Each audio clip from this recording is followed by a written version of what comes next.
proposta que eu gostaria de fazer para você nesse vídeo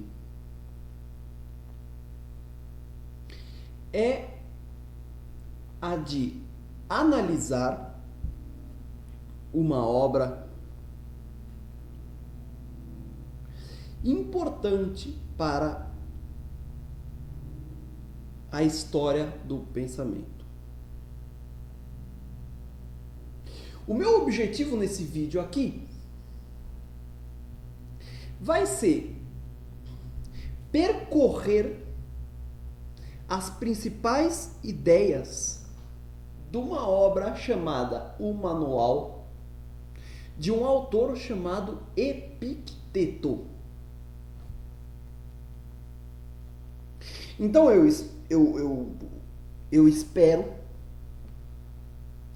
que com esse vídeo aqui você possa, com mais tranquilidade, ler o manual de Epicteto. Se você tiver interesse, evidentemente.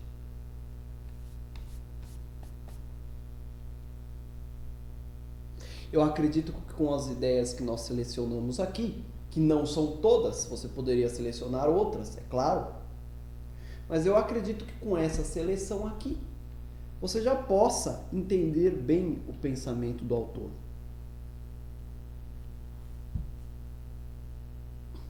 Então vamos, antes de mais nada, a uma breve análise da sua biografia. Epicteto nasceu em 55 depois de Cristo. Morreu no ano 135 depois de Cristo, viveu bastante. E Epicteto era um escravo em Roma. Um escravo. Falar que Epicteto escreveu o manual é dar uma forçada na barra, porque de fato o manual é o resultado de anotações de aula dos discípulos de Epicteto, né? Ficavam anotando o que ele falava e um deles anotou lá e fez um escrito, o manual de Epicteto. Aliás, para completar o negócio, Epicteto nem se chamava Epicteto. Epicteto é, se nós formos traduzir a palavra, o seu significado é o comprado ou o adquirido, porque ele era um escravo. Agora, o seu real nome nós não sabemos. Não sabemos.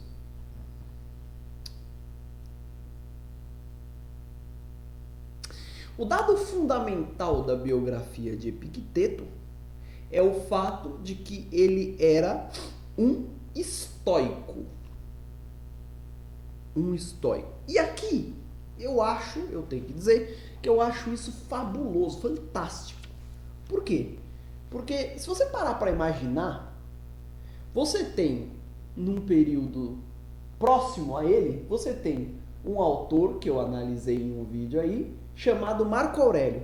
E Marco Aurélio também era um estoico. Ele escreveu as Meditações, tá certo? Marco Aurélio também era um estoico. E Epicteto é um estoico. E por que eu acho isso fantástico? Porque Marco Aurélio é o imperador de Roma. E Epicteto é um escravo em Roma. Certo? Então, se você parar para imaginar o abismo que existe, o abismo social que existe entre Marco Aurélio e Epicteto, é um dado relevante que ambos sejam da mesma escola de pensamento.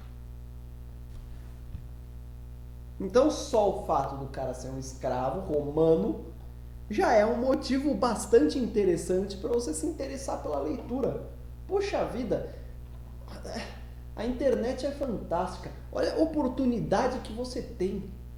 Ler escritos referentes a um escravo de Roma.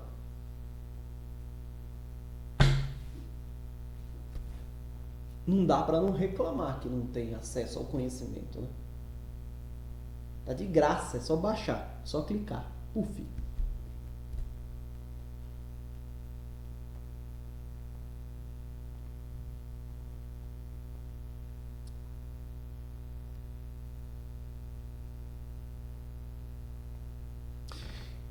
Quando eu falo que Epicteto era um estoico, esse é um dado bastante relevante.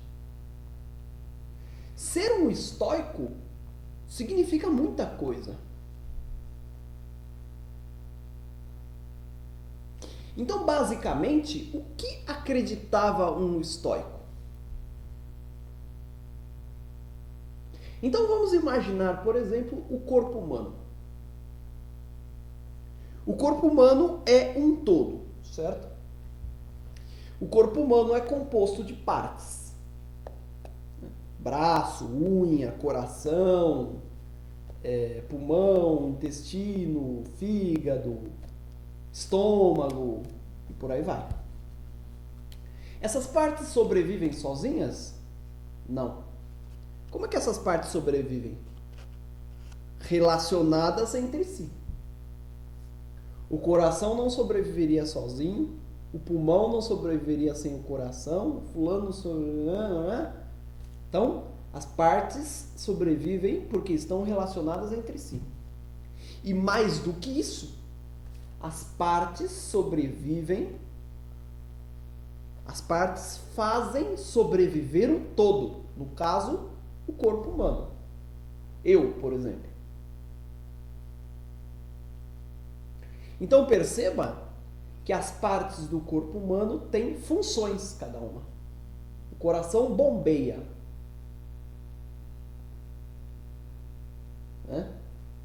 Essa é a função dele, bombear. E as partes têm suas funções.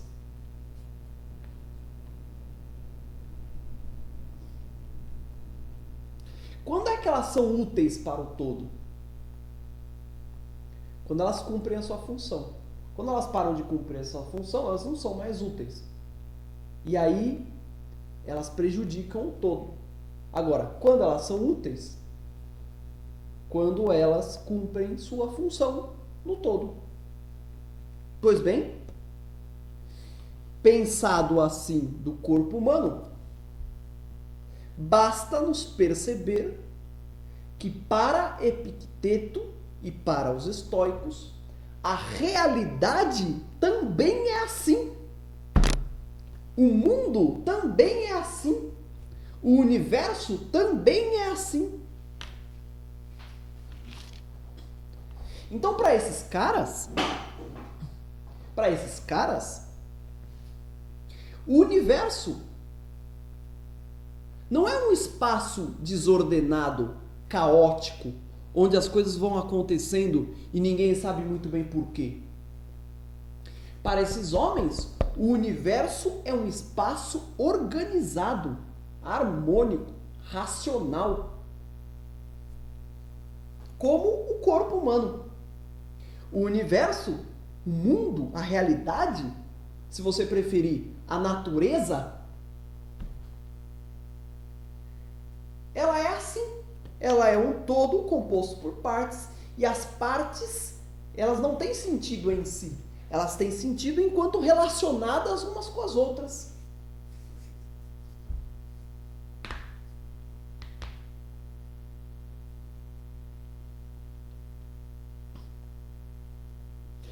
É por isso, e só por isso, que os gregos percebem a natureza como o retrato fiel desse funcionamento cósmico. Como que eu sei que o cosmos funciona assim? Cosmos é a palavra que eles usavam para descrever esse universo harmônico, é o cosmos. Como que eu sei que o cosmos é desse jeito? É só olhar para a natureza. A natureza não é assim? O cachorro come o gato come o rato come não sei o que, o insetinho come não sei o que, não sei o que lá. As coisas vão se completando na natureza. Nem sei se o cachorro come o gato, mas você entendeu, né? As coisas vão se completando na natureza. Cada coisa tem uma função. Né? Quando você conversa com um ambientalista, por exemplo, aí você vira e fala assim: por que não pode matar a arara verde da Tanzânia? Ah, não é por causa da arara, é porque ela vai atrapalhar todo o contexto, todo o ambiente. Porque tem o bichinho que come a arara, morre o bichinho, morreu o bichinho, morre o outro, morre o outro, morre o outro. Então existe na natureza existe uma espécie de complementação entre os seres. Cada ser cumprindo sua função e mantendo o todo harmônico e organizado. Isso é o universo, assim é o mundo, assim é a realidade. É isso que pensam os estoicos. Essa ordenação, ela é racional, muito claramente é racional. E ela ao mesmo tempo é divina. É divina, por quê? Porque é uma coisa tão maravilhosa que não é o homem que fez. É uma coisa tão maravilhosa que não é o homem que fez, que só pode ser divina.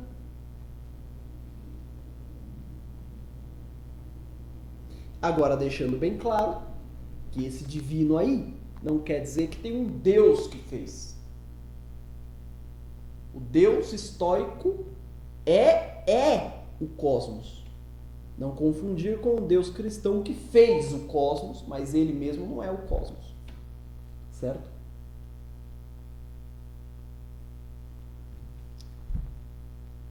Bom, então, o estoico identifica como o ideal da vida do homem, do ser humano, afinal de contas, se a natureza é ordenada como ela é, se a natureza é como se fosse um ser vivo, um organismo vivo, composto por partes, etc., se a natureza é como se fosse uma grande máquina, onde as peças foram feitas ali com funções específicas, é preciso perceber que a natureza, ela é a referência moral. A natureza é boa em si. A ordem cósmica, racional, harmônica, ordenada, é boa em si. A ordem cósmica, como um todo, como um conjunto, é justa em si. A ordem cósmica é bela em si. E se você não acha isso, dirá um estoico, o problema é bem seu, não da natureza. Trate de mudar o seu olhar. Trate de olhar com mais cuidado. Trate de contemplar, vejam, contemplar a natureza com mais atenção. Bom, e se é assim que funciona o jogo, cada peça tem um papel no todo.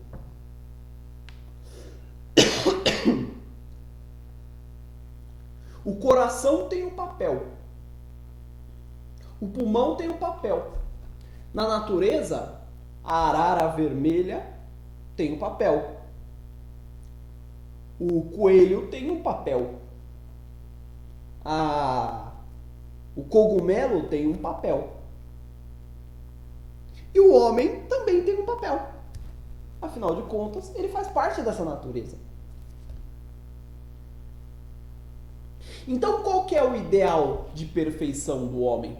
O que o homem deve perseguir para o estoico? Deve perseguir ser tão perfeito quanto a natureza. Obedecer à sua natureza. Cada um de nós tem uma função nessa realidade, nesse todo. Cada um de nós tem uma função no mundo. Tem uma finalidade, tem uma razão de ser.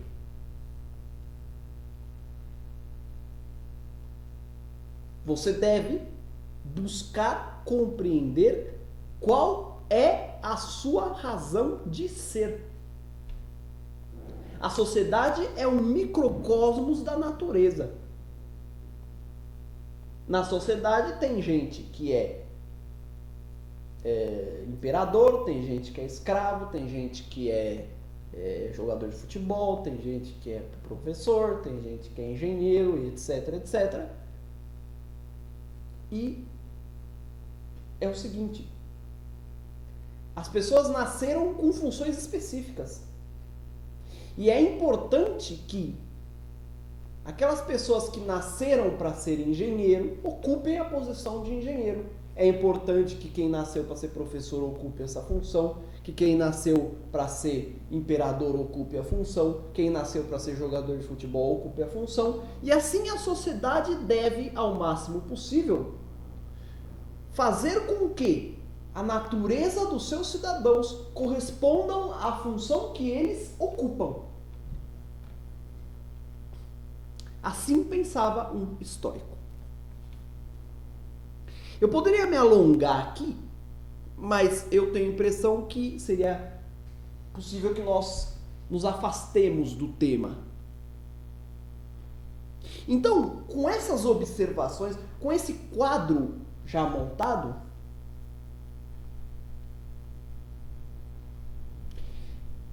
é possível que nós consigamos entender melhor o pensamento de Epicteto.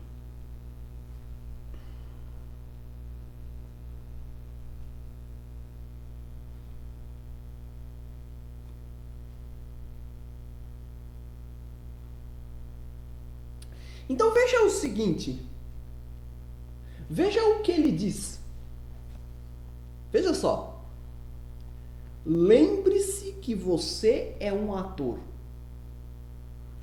numa peça teatral e que o ator, ou seja, Deus, escolheu a maneira, né, esse ator aqui é em letra maiúscula, né, e que o ator com letra maiúscula escolheu a maneira que ela será encenada, a peça. Deixa eu começar a leitura de novo para me fazer entender. Lembre-se que você é o ator numa peça de teatro. E que o ator, só que esse ator é com letra maiúscula, indicando Deus, escolheu a maneira que ela será encenada. Não é você quem escolhe a maneira como a peça vai ser encenada. Você só encena. Se ele deseja que seja curta, ela é curta. Se deseja que seja longa, ela será longa. Se ele quer que você encene um homem pobre, você deve atuar o seu papel com todos os seus poderes. Da mesma maneira como um papel de aleijado, ou de magistrado, ou de um homem comum. O seu negócio é o de encenar o papel que lhe foi dado. E bem, a escolha do elenco pertence a outro. Então veja só, a vida é uma peça de teatro. E nós somos os atores, certo? O que cabe a nós? Encenar a peça. O que não depende de nós? Escolher o que será encenado propriamente.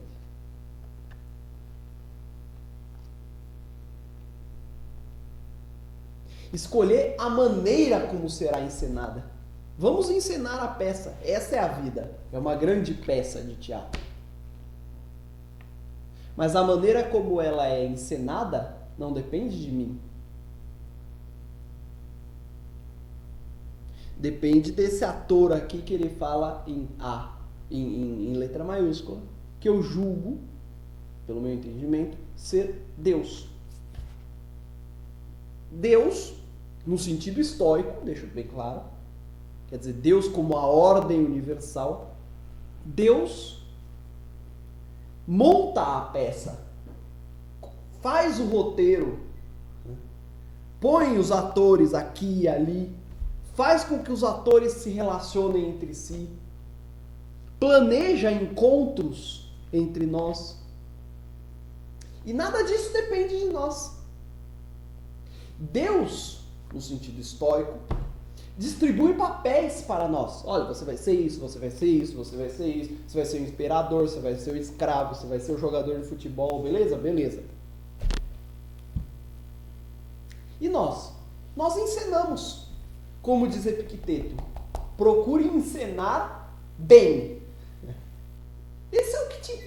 É isso que te cabe. É encenar bem. Encenar bem a vida que você tem na tua frente. A escolha do elenco não é tarefa sua. Você vai se relacionando com as pessoas que aparecem na peça. E a sua finalidade também não depende de você.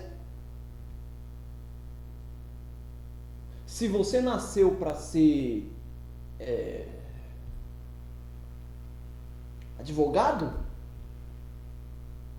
faça o melhor de você nessa função.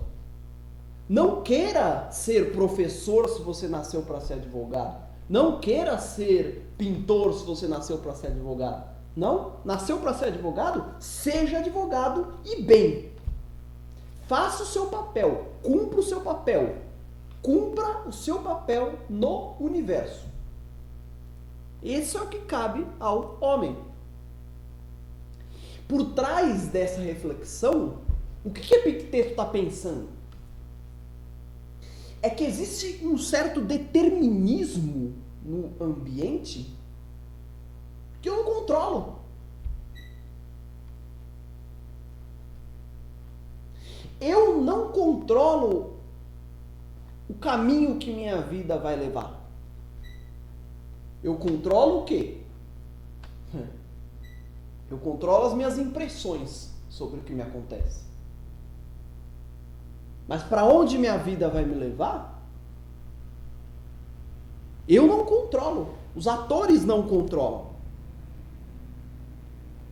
Então, a ideia muito forte aqui é a ideia de uma espécie de destino que comanda o mundo. As coisas vão acontecendo, mas não dependem dos atores dessa peça escolher como vão viver. Existe um determinismo.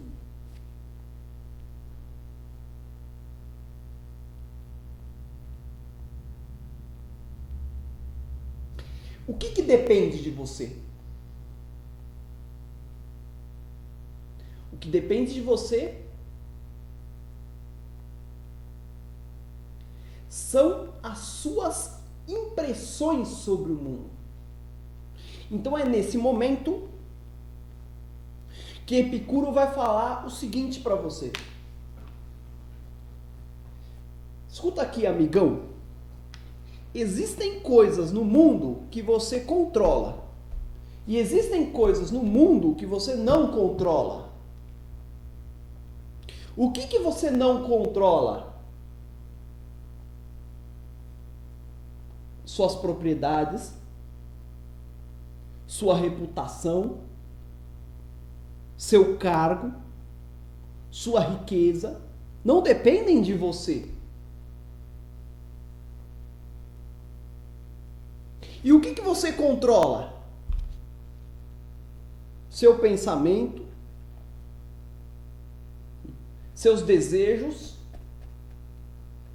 isso você controla. Então, amigão, existem coisas que dependem de você, que estão sob seu poder, e coisas que não estão. O que Epicuro vai dizer? Perdão, o que Epicteto vai dizer? Preocupe-se com aquilo que está sob seu poder. E aquilo que não está sob seu poder, deixe-se levar. Sabe o Zeca Pagodinho? Deixa a vida me levar. Epicteto também. Deixa a vida me levar. Deixa a vida ir me levando. Por quê? Porque o rumo da minha vida não está sob o meu poder. O que está no meu poder? O meu pensamento, a minha cachola, a maneira como eu encaro os eventos da vida. O exemplo claro é a morte. A morte não está no nosso poder. Nós não controlamos a morte. Espera um pouquinho aí para morrer. Não. O que está no nosso poder? O que está embaixo do nosso guarda-chuva? É a maneira como a gente encara esses eventos.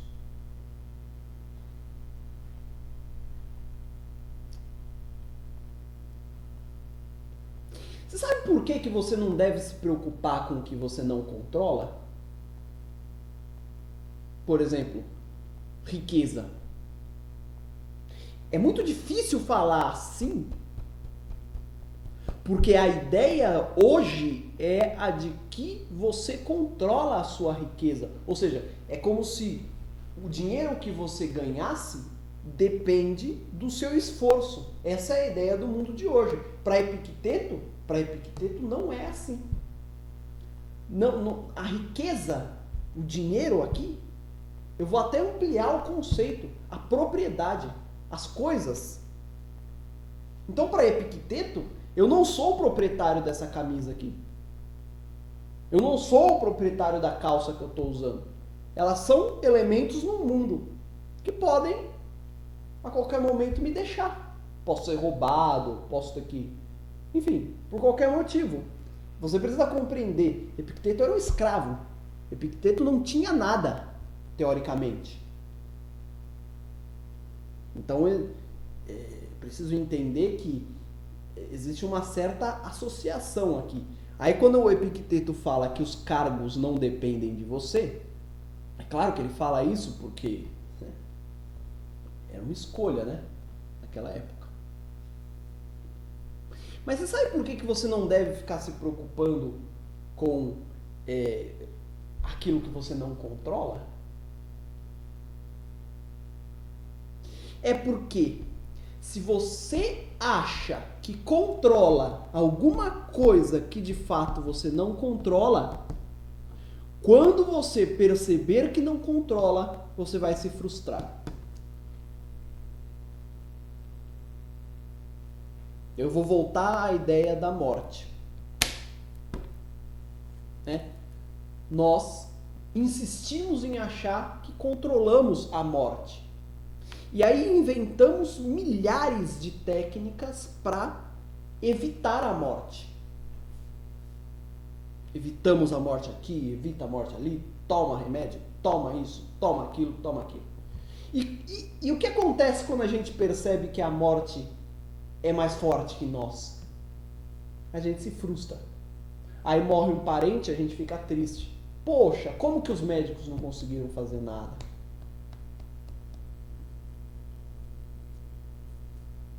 Eu acho que a pior notícia deve ser quando o médico fala a um paciente que não tem mais jeito.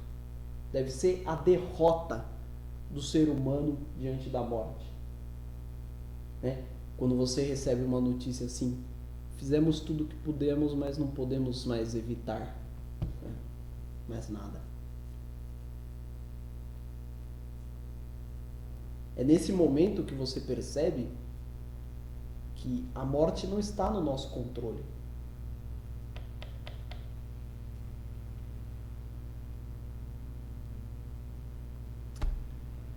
Qual é a recomendação de Epicteto? Aceite isso. Encare isso. Aceite isso. Não fique lutando contra essa natureza. Porque se você não aceitar isso, você vai se frustrar. Por quê? Porque você vai perder. Porque se você não controla, a coisa não está na tua mão. E se não está na tua mão, você pode perder. Agora, Epicteto chega a citar no manual o seguinte: se você quiser aquilo que você controla, você vai sempre conseguir. Por quê? Porque você controla. Então, para Epicteto, você é capaz de controlar o seu pensamento.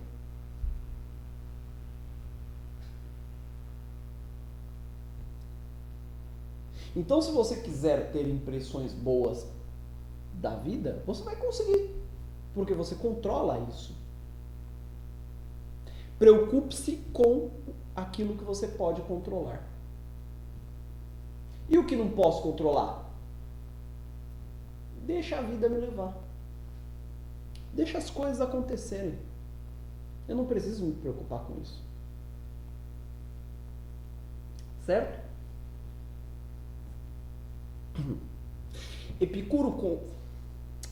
Epicteto constata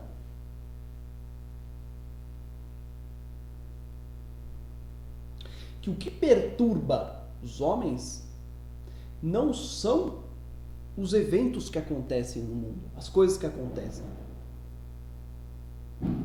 O que perturba os homens são as impressões que eles têm sobre o que acontece no mundo.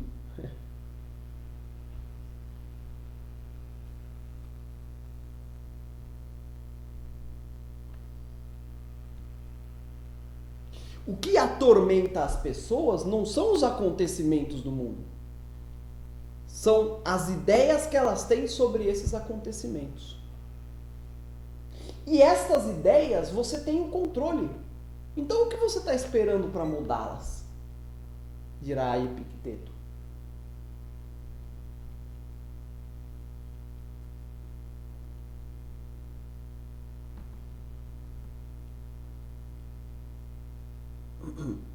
Veja essa frase do autor. Não questione se os eventos deveriam acontecer tal como você desejaria, mas deixe sua vontade que os eventos devam acontecer tal como eles ocorrem, e você terá paz. Em outras palavras, não espere que as coisas no mundo aconteçam como deveriam acontecer, segundo as suas impressões. Procure alinhar as suas impressões ao modo como as coisas de fato acontecem. Existe uma distância, um delta entre como as coisas deveriam ser e como as coisas são. Você pode viver o são pensando em como as coisas deveriam ser. Isso é um erro. Por quê? Porque vai se frustrar. Por quê? Porque as coisas não são como deveriam ser. São como são. Agora, se você ajustar suas impressões, alinhar suas impressões com o mundo que é, você terá paz.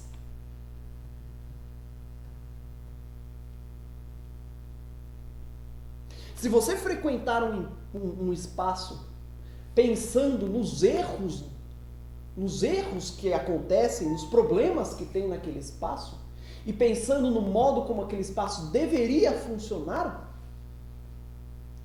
você se frustra. Por quê? Porque isso não está embaixo do teu poder, não depende de você.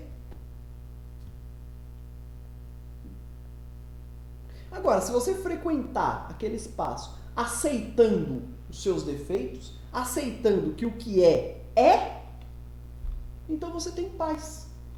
E isso serve para tudo. Serve para a política, por exemplo. O cara que deixa de participar da política porque a política é uma coisa muito suja. Não, a política não é suja. A política é o que é. Se você esperava que ela fosse limpa,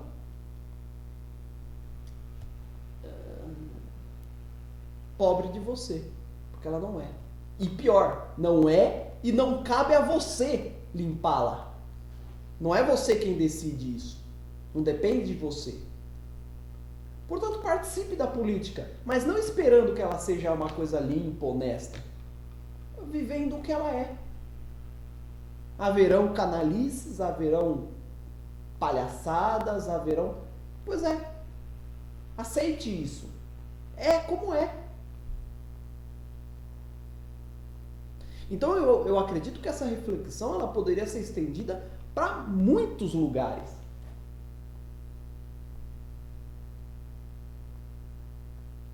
Não viva o mundo que deveria ser, viva o mundo que é. Nossa, mas poderia funcionar para tanta coisa. Namorado, namorada, por exemplo.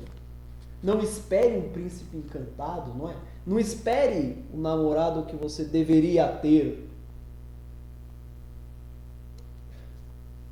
Contente-se com o que você tem. É claro, se você pode arranjar melhor, vai em frente. Mas não fique esperando do mundo alguém perfeito. Por quê? Porque você não vai encontrar. E por quê? Você não vai encontrar? Por quê? Porque quando você não encontrar, você vai se frustrar, vai falar, ninguém presta e não sei o quê. 3, não cabe a você escolher isso. Não é você que escolhe, eu escolho ter um namorado assim. Aí surge lá, fulano. Não é assim que as coisas funcionam. Normalmente.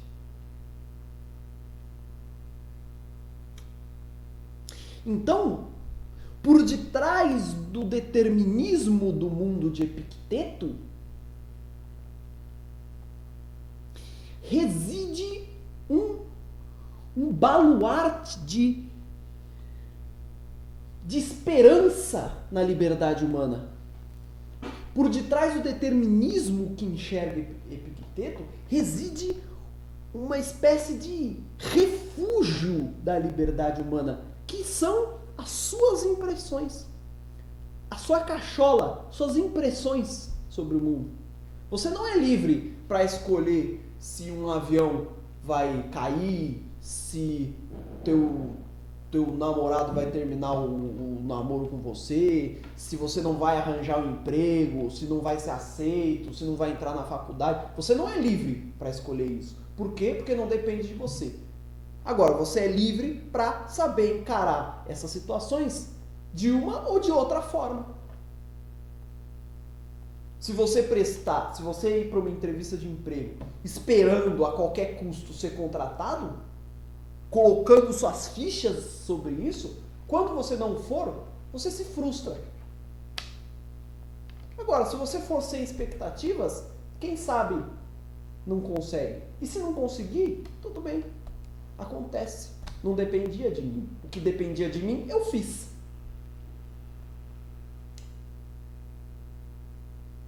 Certo? Então, preocupe-se com o que depende de você. Esse é o conselho de Epicteto. Preocupe-se com o que depende de você. Epicteto falou, o que depende de mim é isso, isso, isso. Você poderia mudar essas ideias. Leia lá o texto e mude, né? Adapte ao seu cotidiano. Mas continue se preocupando com o que depende de você. Observe muito bem o que você vai fazer aí, o que você vai colocar no saquinho do que depende de mim e do que não depende de mim. Porque se você trocar e colocar isso depende de mim, mas na verdade não depender, você se frustrará. A frustração está ligada à expectativa de ter algo que você não pode escolher ter. A expectativa está ligada, a frustração está ligada à culpa que você joga sobre você mesmo por não ter conseguido aquilo que você julgava poder ter controle de conseguir. Não se culpe. Não culpe aos outros também, não.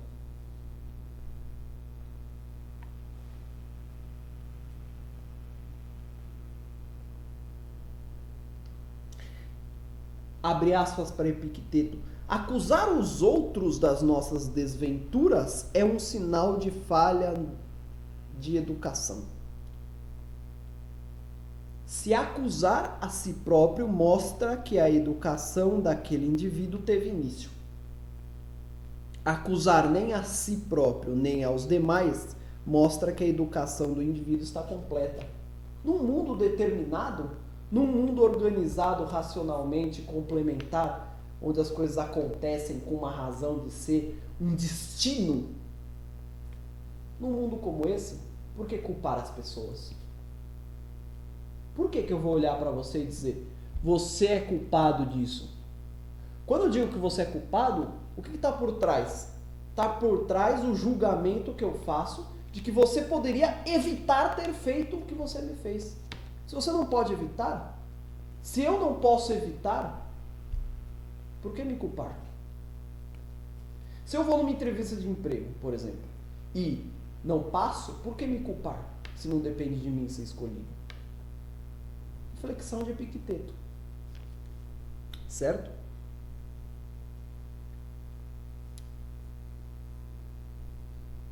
Vamos ver aqui.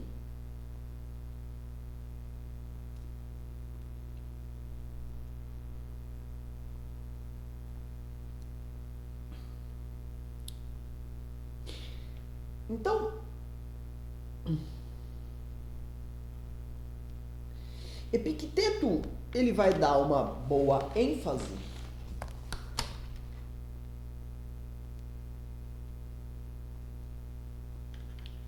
ao seguinte: qual é a condição da liberdade em Epicteto? Quando que o homem é livre e quando o homem é um escravo? Epicteto era um escravo, né, um estatuto, mas veja o sentido do que Epicteto está dizendo. Quando de fato o homem é um escravo e quando de fato o homem é livre? O homem é livre apenas e tão somente quando controla aquilo que está sob seu poder. E o que é para Epicteto? Seu pensamento, suas impressões sobre o mundo. Todo o resto, o homem não é livre. Então veja essa frase de Epicteto: existe apenas um único caminho para a liberdade: desprezar aquilo que não está debaixo do seu poder. Então veja que agora Epicteto deu mais um passo. Epicteto chega à conclusão que se você é livre com o que você tem, o que você deve preservar? O que você deve guardar? O que você deve homenagear consigo mesmo? O que você deve lutar para manter em você mesmo? O dinheiro? A roupa que você está usando? Um emprego? Um cargo? O quê? O que você deve lutar para preservar em você mesmo?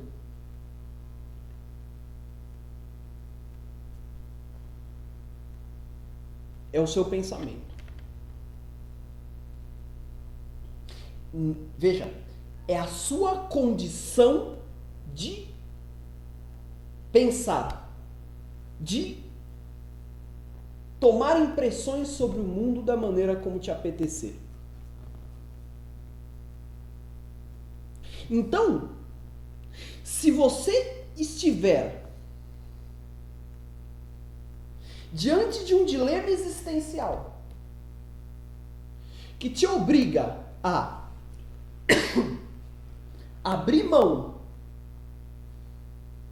da sua liberdade de pensar em nome de um cargo, por exemplo, em nome de um emprego, em nome de dinheiro,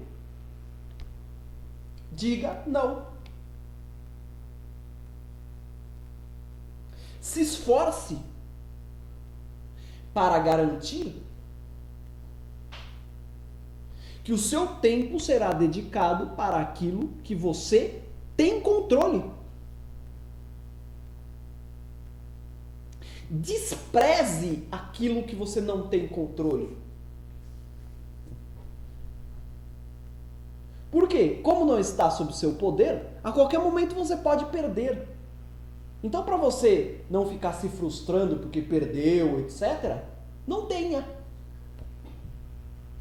Né? Você vai lá, compra um carro, aí você vai contar para Epicteto que você comprou o carro, mostra lá para ele, e o que ele te responde? Isso te torna um escravo. Por quê? Porque não está sob seu controle manter esse carro aí. Você pode ser roubado a qualquer momento, por exemplo. Então, você deveria ter desprezado isso. Porque o que vai acontecer quando você não tiver mais o carro? Quando ele quebrar, quando alguém roubar? Você vai se frustrar. Então, se você deve preservar alguma coisa na tua vida, são aquelas que estão sob seu poder, seu pensamento.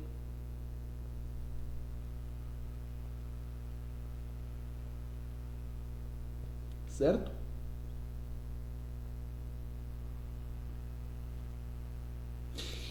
Em um determinado ponto do escrito,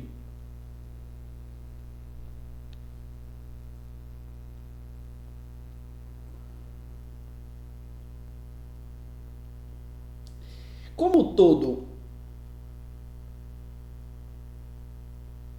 o estoico, Epicteto sente a necessidade de que você tenha um certo desapego ao mundo exterior. Por um lado, não se apegue às coisas. Por um outro, não se apegue às pessoas. Se apegue a você mesmo. Não se apegue às pessoas, não. Porque as pessoas vêm e vão. Você vai perdê-las a qualquer momento. Portanto, se tiver que ficar com elas, fique. Mas não se preocupe muito com elas, sabe?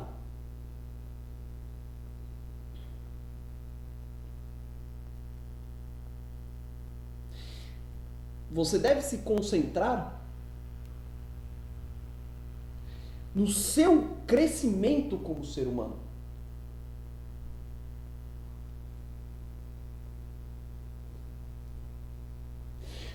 O alvo da sua preocupação não deve ser os outros. Repetindo a lição de Marco Aurélio, preocupe-se com você, não com os outros. Epicteto é da mesma linha. Preocupe-se com você, não com os outros.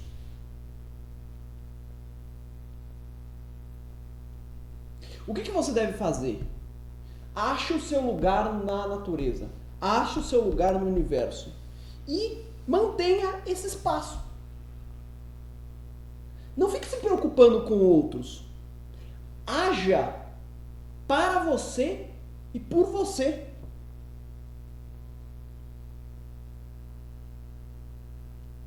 Veja a regra moral, à luz disso que foi dito, que Epicuro lança. De novo falei Epicuro. Que Epicteto lança. Defina para si próprio, desde o início, uma marca definida ou um estilo de conduta que você mantenha quando está sozinho e também quando na sociedade dos homens. Então veja, a questão moral para Epicteto não é algo que dependa da convivência necessária, da convivência humana. A questão moral é algo de você com você mesmo.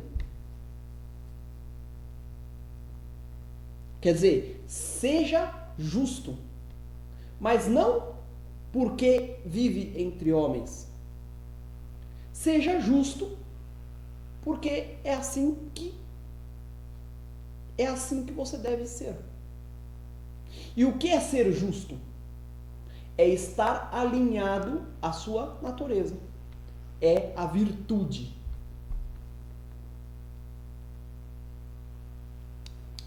Certo? Defina para si próprio, desde o início, uma marca definitiva ou um estilo de conduta que você mantenha quando está sozinho e também quando na sociedade dos homens. Isso é muito profundo, é muito interessante esse tipo de coisa, porque se você parar para pensar, hoje, como estão faltando pessoas que hajam, não porque estão sendo vigiadas ou porque tem câmera, tem polícia, etc. Mas hajam porque é bom, porque é justo. Pelo bom, pelo justo. Não está faltando isso? Não está faltando pessoas que adotem condutas pelo simples fato delas serem boas e justas em si?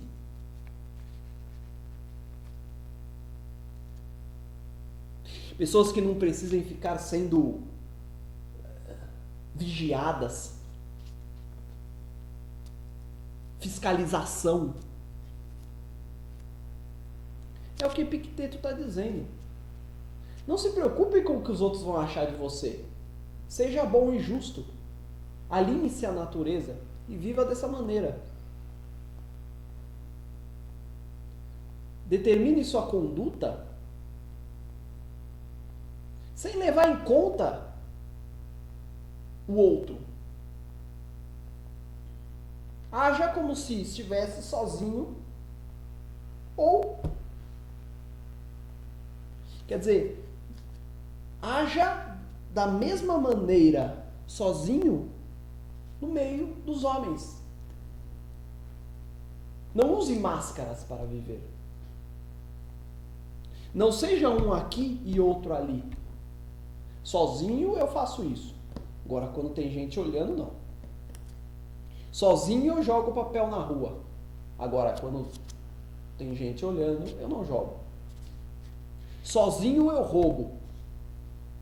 Quando tem gente olhando, eu não roubo.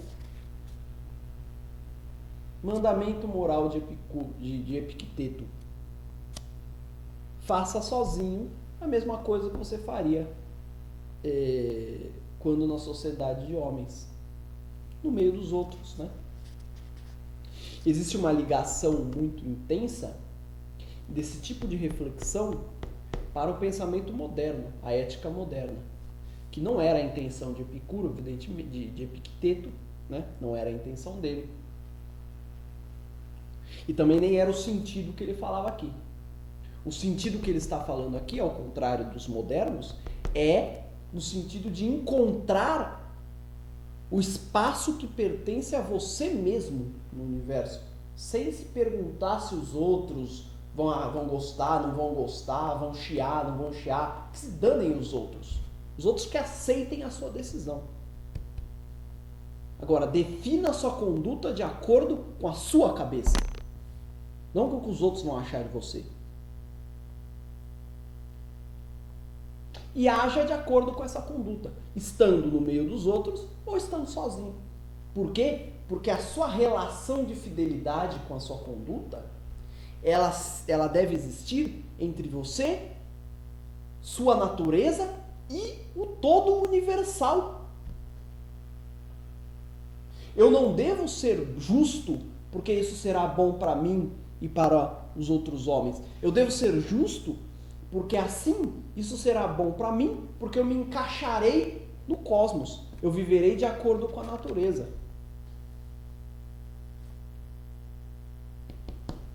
Certo?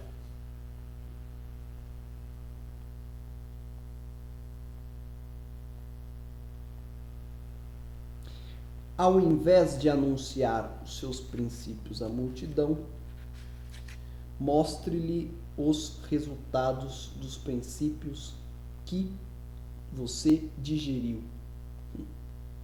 Num banquete, não diga como a pessoa deve comer. Coma como deve ser. Então a prática da moral é uma prática, né? Não fale como que as coisas deveriam ser, faça, certo?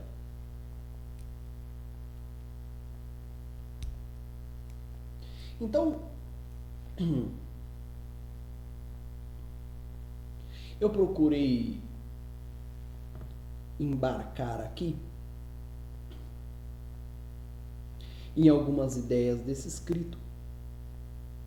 Não sei se ficou muito claro algumas, mas eu acho que é válido.